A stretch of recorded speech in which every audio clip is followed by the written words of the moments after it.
given the magnitude of what I expect AI economic impact to look like, sort of, I do think the government ends up as like the insurer of last resort. Maybe even governmental, the ways governments can come to bear. Meaning like a federal subsidy or something? Meaning like just, first of all, the backstop, the guarantee that allows the financing to happen. And I think we're seeing that. I think the US government in particular has been incredibly forward-leaning. Is China winning the global race to develop artificial intelligence technology? Well, some executives of some powerful US big tech corporations are warning that China is winning, or at least that's what they're saying, to try to pressure the US government to bail them out. Big tech corporations like OpenAI and Nvidia want guarantees from the US government to help them to compete with China, and they're also worried that if the massive AI bubble in the US stock market pops, their companies could potentially go under, which is why they're begging the US government to bail them out. So let's start with the remarks made by the CEO of Nvidia, Jensen Huang, who warned that China is winning the AI race. Now, Nvidia has become the most valuable corporation on earth, at least by market capitalization. Its market cap is now $5 trillion US dollars. That was as of October. But if you go back just 3 months before, Nvidia was the first ever US company to reach a market cap of $4 trillion. So in 3 months, another $1 trillion was added to its market capitalization. This is a great example of how the US stock market is in a massive bubble driven by hype about AI. Meanwhile, the vast majority of AI companies are not making any money. Many of them are losing money. In fact, a study by scholars at MIT found that 95% of the generative AI pilot programs at US companies are failing.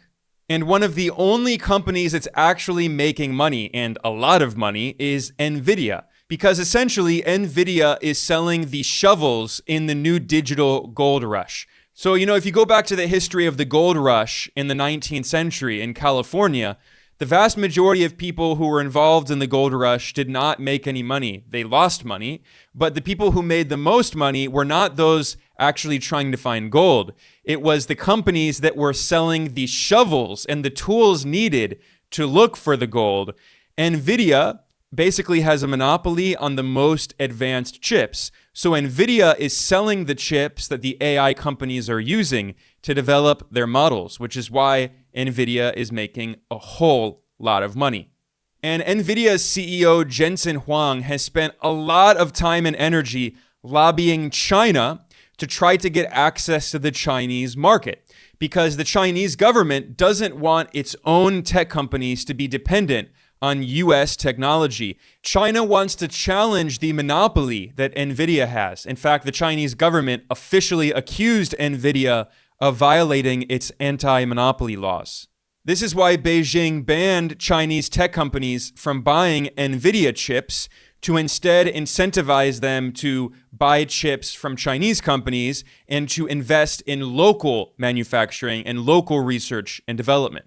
So now that we understand that context and the fact that Nvidia has lost access to this massive market in China with 1.4 billion people, we now can see why Jensen Huang, the CEO of Nvidia, is fear-mongering about China and warning that China is winning the AI race. Now, I personally think that this actually is probably true. China has made a lot of progress in AI development, which I'll talk about later in this analysis today, but we should keep in mind the economic and political motivations behind the comments being made by the Nvidia CEO here in this interview that was published with the Financial Times. This is the exact quote of what Jensen Huang said, quote, "China is going to win the AI race," end quote. Now, why is that? What was his argument? Well, what he's really doing with this interview is pressuring the US government to implement policies that benefit Nvidia. In particular, he mentioned two areas where China is leading. One, lower energy costs, and two, looser regulations. Now, I'm going to talk about energy and electricity in a bit here. This is a big factor here. The Chinese government has invested a lot in expanding electricity output and generation, and China's electrical grid is run by state-owned companies that are not trying to maximize profits, unlike in the US. So that's actually a legitimate area, which we'll discuss. But then Jensen Huang claims that supposedly China has looser regulations. I mean, come on. What his real priority here is so transparent. He's pressuring the US government to further reduce regulations of US tech companies. There already are very few regulations. Are we truly supposed to believe that China, which has a socialist government, has fewer regulations? Come on. It's so obvious what the Nvidia CEO agenda is here. What's actually going on here is that the US stock market is in a massive bubble, the biggest bubble in the history of the US stock market, that is being driven by this speculative mania surrounding AI. No matter what metric you use, the US stock market has never been this overvalued. For instance, if you look at the price to earnings ratio, the PE ratio of stocks of major US companies, the average ratio is significantly higher today than it was at the peak of the dot-com bubble in 2000. Or an even better metric is what's known as the Buffett indicator, which compares the market capitalization of publicly traded companies to GDP, the total output of the US economy. And the Buffett indicator is currently at over 220% of GDP. Again, this is just completely unprecedented in history. The size of this insane bubble that we're seeing in the US stock market that is being driven mostly by AI. I explain this issue in greater detail in another video, which I will link to in the description below. US tech corporations are afraid that the bubble may soon pop, and they're begging the US government to provide a backstop for them, to support them, and to bail them out in case they get in trouble. This has been pretty much admitted by the CEO of OpenAI, the billionaire Sam Altman. He acknowledged that the AI industry is in a bubble. And in fact, the chief financial officer, the CFO of OpenAI, did an interview with the Wall Street Journal, and she openly called for a US federal backstop for new investments. This was reported by the Wall Street Journal. But obviously that looked really bad in terms of marketing, and people were outraged that this large corporation is openly calling for a federal backstop. So after she made those comments and this video clip went viral, the Wall Street Journal changed the headline and they weakened it. They now say OpenAI CFO would support federal backstop for chip investments. Would support, as opposed to wants federal support, is calling for it. Listen to her remarks here, and you can decide for yourself what she was actually saying. This is where we're looking for an ecosystem of banks, private equity, maybe even governmental, the ways governments can come to bear. Meaning like a federal subsidy or something? Meaning like just, first of all, the backstop, the guarantee that allows the financing to happen. That can really drop the cost of the financing, but also increase the loan to value, so the amount of debt that you can take on top of an equity portion for so some federal backstop for chip investment. Exactly. And I think we're seeing that. I think the US government in particular has been incredibly forward-leaning. Now, given the outrage that clip generated when it went viral, the CEO of OpenAI, Sam Altman, went out and claimed, "We're not asking for a federal backstop. We're not asking for a bailout," contradicting comments that he himself made in an interview with the podcast the same week. This was the exact same week. Listen to these comments here, where Sam Altman very clearly says that the US federal government is the insurer of last resort. At some level, when something gets sufficiently huge, whether or not they are on paper, the federal government is kind of the insurer of last resort, as we've seen in various financial crises and insurance companies screwing things up. So I guess, given the magnitude of what I expect AI economic impact to look like, I do think the government ends up as like the insurer of last resort. Remember that whole idea of too big to fail in the 2008 financial crisis when Wall Street collapsed? Because financial institutions and banks were engaged in fraud. They gave out tons of subprime mortgages to people they knew could not actually pay those mortgages. And then they bundled up all of those mortgage loans in mortgage-backed securities, MBSs, and then sold them to other financial institutions. And credit ratings agencies claimed that these were very low-risk AAA securities.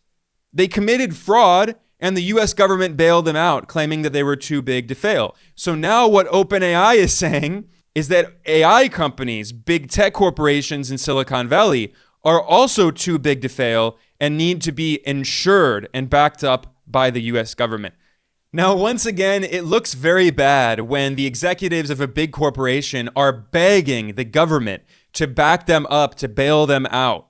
It makes sense that these clips went viral and people were furious, which is once again why Sam Altman took to Twitter to try to defend the company.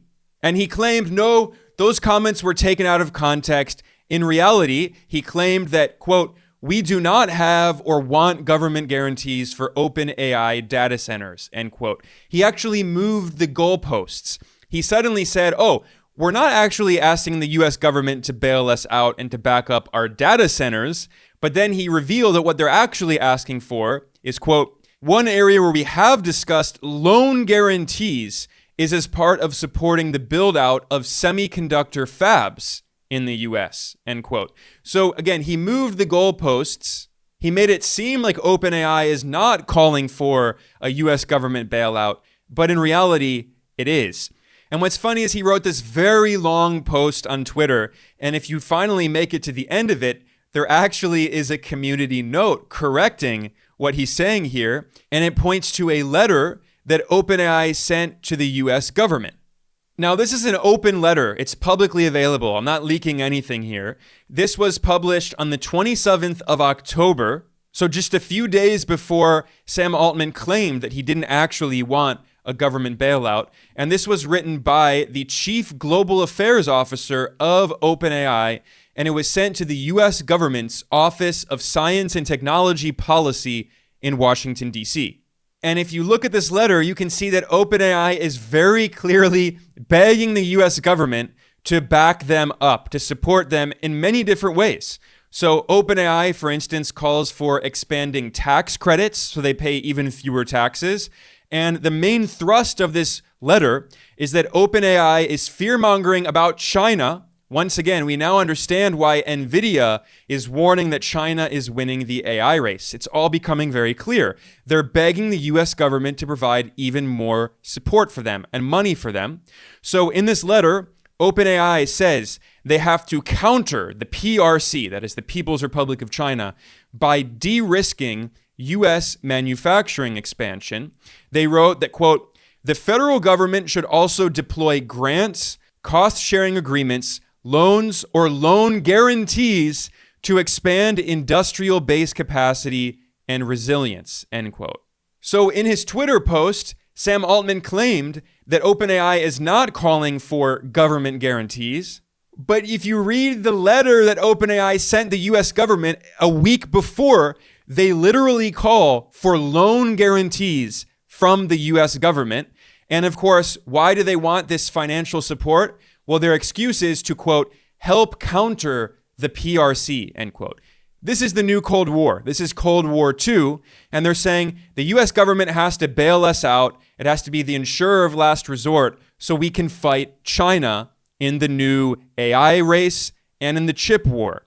And OpenAI called for US government, quote, "direct funding," end quote. And they added that US government investments can be made from existing authorities from the Defense Production Act and from the Department of Energy's Loan Programs Office. So OpenAI is literally begging the US government to give them money, while Sam Altman falsely claims they're not asking for the US government to support them. Now, Sam Altman has done this kind of thing many times. This is not new for him. In fact, back in March of 2025, you may remember that there was this huge explosion in the news when the Chinese company DeepSeek released AI models that were just as good as OpenAI's models, ChatGPT, there being their main model, and even better, DeepSeek offered its model open source for anyone in the world to use for free. So what was the response of Sam Altman? He begged the US government to ban his Chinese competitors. He claimed that DeepSeek was supposedly state-controlled, which is not true, and he literally called for a ban. I'm not exaggerating. He said the US government should ban, quote, PRC-produced, end quote, LLMs, large language models. This was in a proposal that OpenAI sent to the Trump administration's AI Action Plan initiative.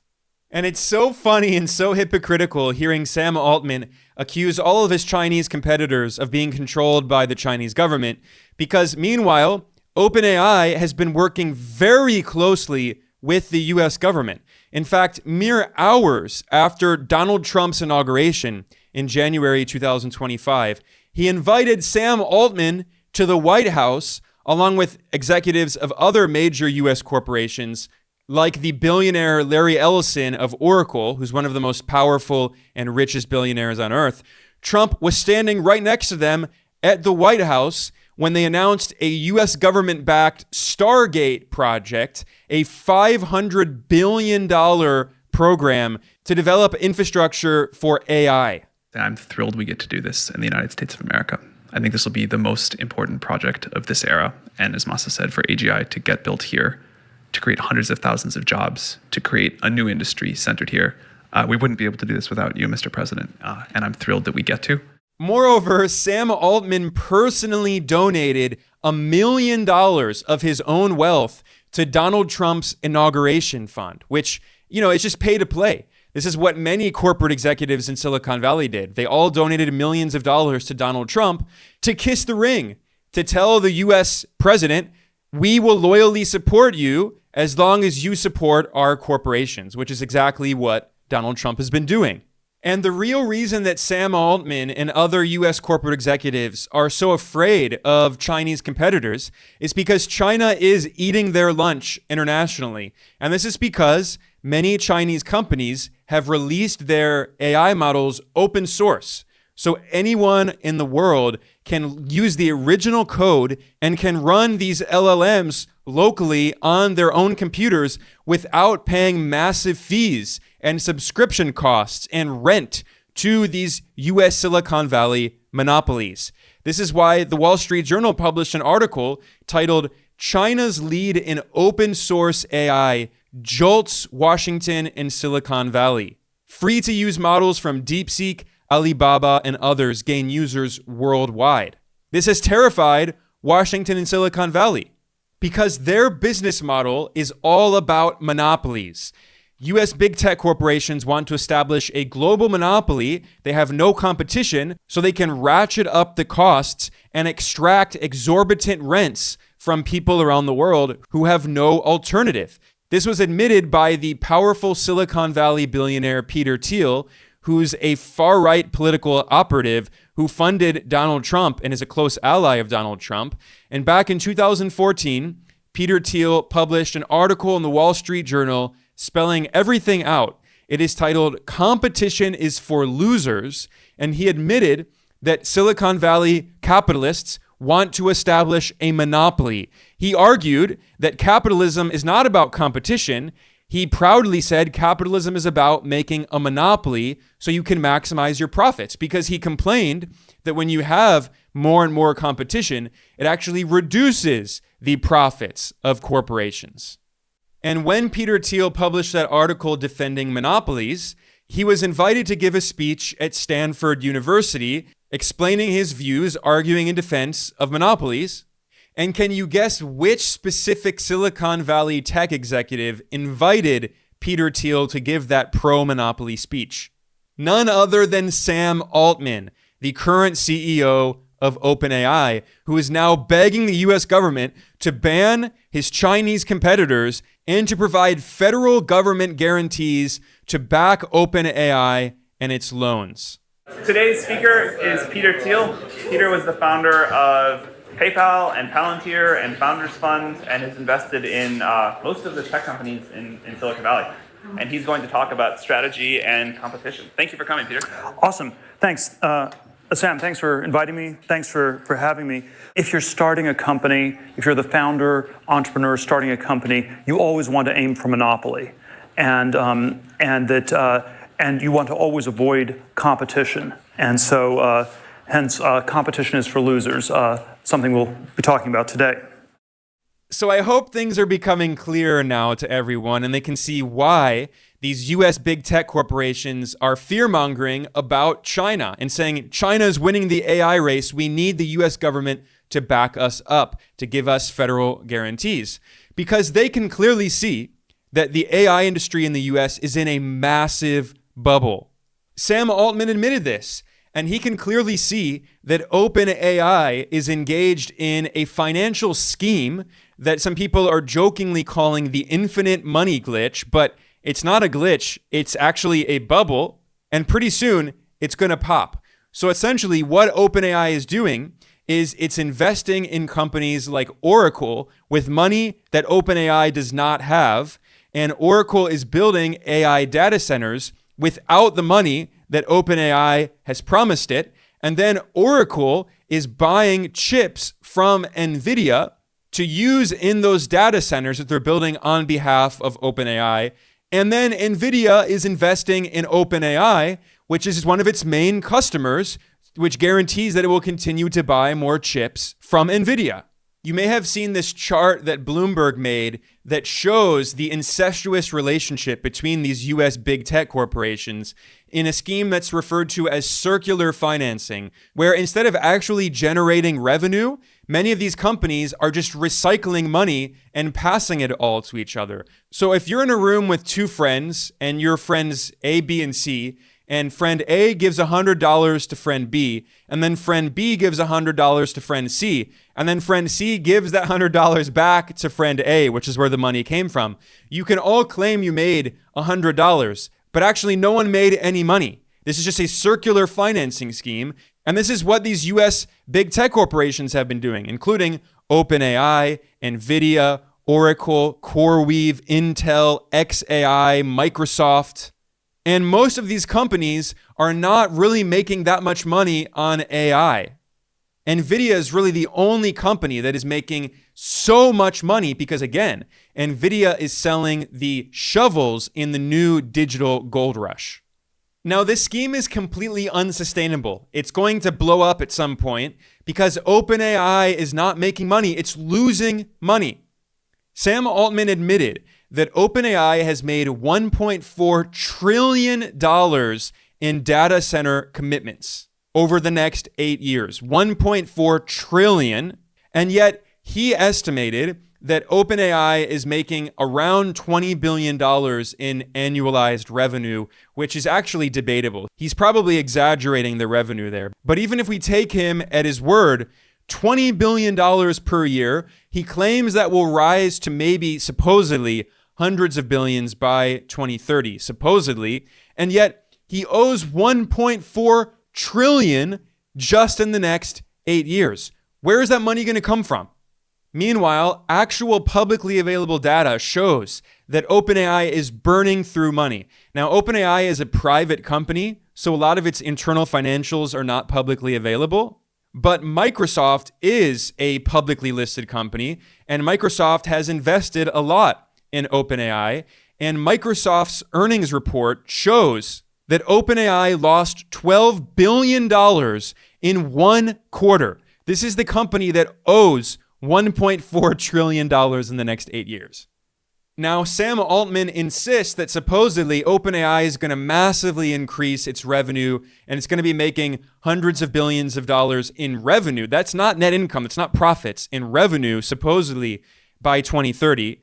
But where is that revenue going to come from? Because the reality is that almost no one actually pays to use ChatGPT. As of October 2025, OpenAI was losing roughly 3 times more money than it was earning. And 95% of the users of ChatGPT are not paying a dime. They're using the free version. And ChatGPT generates roughly 70% of OpenAI's recurring revenue. So is OpenAI's plan to eventually get rid of the free version of ChatGPT so everyone has to pay? Well, they have competitors. So if they force users to pay for ChatGPT, people will use Gemini from Google. They will use Claude from Anthropic. They will use DeepSeek or other Chinese alternatives. This is precisely why Sam Altman wants the US government to ban ChatGPT's Chinese competitors. This is exactly why Sam Altman invited fellow Silicon Valley billionaire Peter Thiel to give a speech in defense of monopolies at Stanford University. They don't want competitors. Their business model is to establish a monopoly by offering what was initially a free service, and then when it's become so commonly used, it's part of the daily life of pretty much everyone, then they suddenly get rid of the free version or significantly restrict it, and they force everyone to pay them rents. This was the original plan that OpenAI had for its business model, was to establish a monopoly and force everyone around the world to pay rents to the new feudal lords. But the decision by Chinese competitors to release their AI models open source completely destroyed any potential of a monopoly, which is, again, why Silicon Valley and Washington are so angry. And this is a big reason why they are waging the Cold War II, the second Cold War against China. But with all of that said, on this issue of China leading in the AI race with the US, I mentioned earlier that I don't think this is just exaggeration by these Silicon Valley corporations who are begging the US government for support. They certainly have their own vested interests and motivations, but I also think it's just true that the writing is on the wall and they can see it. China has some significant advantages, and the US simply cannot catch up to China in certain areas anytime in the near future. And this is especially the case with electricity. Fortune magazine published a very interesting article looking at a trip that US AI experts took to China, and they were stunned. And they explained that the US has basically lost the AI race because of the issue of the electrical grid. Now, earlier I looked at the letter that OpenAI sent to the US government in October, begging the US government to back them up, to give them money and other support. Well, you can see in this letter that one of OpenAI's biggest concerns was precisely China's lead in the electrical grid. This is what OpenAI wrote in the letter to the US government. Quote, "In pursuit of its goal to overtake the US and lead the world on AI by 2030, the People's Republic of China, the PRC, has built real momentum in energy production, treating capacity as the foundation of industrial competitiveness. In 2024, the PRC added 429 gigawatts of new power capacity, more than 1/3 of the entire US grid, and more than half of all global electricity growth. The US contributed just 51 gigawatts, or 12%, end quote. OpenAI actually has a name for this. They call this the electron gap between the US and China. And OpenAI begged the US government to prioritize closing this electron gap. Now, again, we all know why OpenAI is talking about this. We know that it's in their vested interest to exaggerate China's advantage over the US, to convince the US government to give them more money and implement more policies that support them. However, it is absolutely true what OpenAI is saying. It is absolutely true that China's electrical capacity is significantly larger than that of the US, and China's electricity generation grows more and more every single year, whereas it's been relatively static in the US for decades. As of 2024, China was generating over 10,000 terawatt hours of electricity compared to just over 4,000 in the United States. So China already has more than twice the US and continues to grow. Now, I will add, with all of that said, that of course, the US population is 1/4 of China's population. So in terms of per capita electricity generation, the US is actually leading over China. However, we can talk about the per capita data, but that doesn't mean that average working class Americans actually benefit from the fact that per capita, they generate more electricity than in China, because the cost of electricity in the US have been skyrocketing because of data center use by AI companies. The price of electricity in an average US city has skyrocketed in the past few years. Now, in the 2010s, it was pretty static. Electricity costs did not rise, but the price skyrocketed in 2022 when OpenAI released ChatGPT and LLMs became much more widely used. Now, as of December 2021, Americans were spending 14 cents per kilowatt hour of electricity on average. By August 2022, just 8 months later, that had increased to 17 cents per kilowatt hour. And by June 2025, it was 19 cents per kilowatt hour. Meanwhile, you know what Chinese households are paying on average for electricity? Less than half of what Americans are paying. Chinese households pay 8 cents per kilowatt hour for electricity on average, whereas Americans are spending 18 or 19 cents, and that figure is constantly rising in the US very rapidly. And this is because in China, the electrical grid is run by state-owned enterprises. China has a socialist system, and the electrical grid, just like the financial sector and infrastructure in general, and transportation and telecommunications, and some heavy industry, it's all publicly owned. They are run by massive state-owned enterprises that exist to serve the economic interests of the Chinese people and to develop the country, not to maximize profits. Unlike in the US, where the utilities were largely privatized. The electrical grid in the US has been privatized in many states. And these companies are trying to maximize their profits. They're not providing electricity as a public utility from a state-owned enterprise as a public good, like China's socialist system does. And by the way, the evidence suggests that electricity prices for average working class Americans are only going to increase in the future, not fall. And that's not just because of voracious demand of big tech corporations developing AI technology, but it's also because Wall Street asset managers like BlackRock have been buying up power utilities, buying up the electrical grid in numerous US states. Because this is their business model, not only in Silicon Valley, but in Wall Street. They don't want competition. They want to create a monopoly. And what is more monopolistic than the power grid? It's not like you have another option to get electricity to your house. So if BlackRock and these Wall Street managers can buy up the electrical grid, they can massively raise the price of electricity, and power bills are going to go through the roof. They're extracting rents from average working Americans who have no alternative. Because again, this is the business model of American capitalists, as was proudly admitted by the Silicon Valley billionaire oligarch Peter Thiel. They don't want competition. Peter Thiel boasted that capitalism is not about competition, it's about monopoly. So, given this situation in the US with electricity prices skyrocketing for average Americans, you would think that the response of the US government would be to invest massively in modernizing and expanding the power grid, using all kinds of sources of energy, especially renewable energy, to also combat climate change, to kill two birds with one stone. Well, the Trump administration is doing the exact opposite.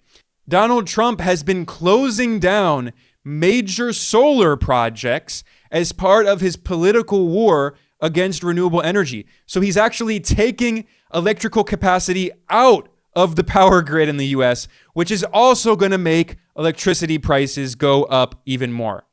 Similarly, Trump has been canceling hundreds of millions of dollars of US government support for wind projects, attacking wind power in addition to solar power. And Trump gave a crazy speech at the UN General Assembly in which he claimed falsely that wind power is all a Chinese conspiracy and it doesn't actually work. Now, in reality, here on Earth, China is actually building twice as much wind and solar power capacity as the rest of the world combined. As of 2024, China had 339 gigawatts of wind and solar power, compared to just 40 gigawatts in the US. That is over 8 times in China, and it continues to massively expand every single year. So why is the Trump administration shutting down solar and wind projects at a time when there's an electricity crisis in the US? Well, it's because Trump and the US government are obediently serving the interests of fossil fuel corporations, which is why Trump appointed a fossil fuel CEO, Chris Wright, as the US Energy Secretary. He previously led an oil and natural gas corporation, and he oversaw fracking in the US, which has also been environmentally destructive. So when you look at all of this evidence here, when you see how the US government is engaged in these self-destructive policies that hurt average working class Americans in order to benefit Wall Street and Silicon Valley and billionaire oligarchs who are the ones who really determine US government policy, it becomes very clear that the US economy is actually much weaker than many people think.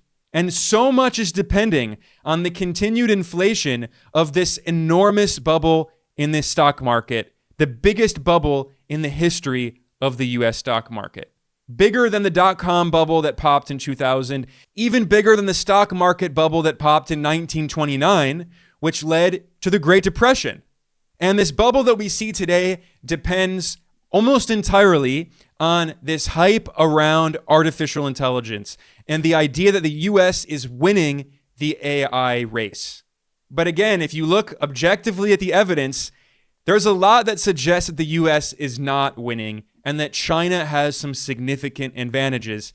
And this explains why some corporate executives in some powerful US big tech corporations are really scared, and they are begging the US government to back them up and to bail them out when the bubble pops.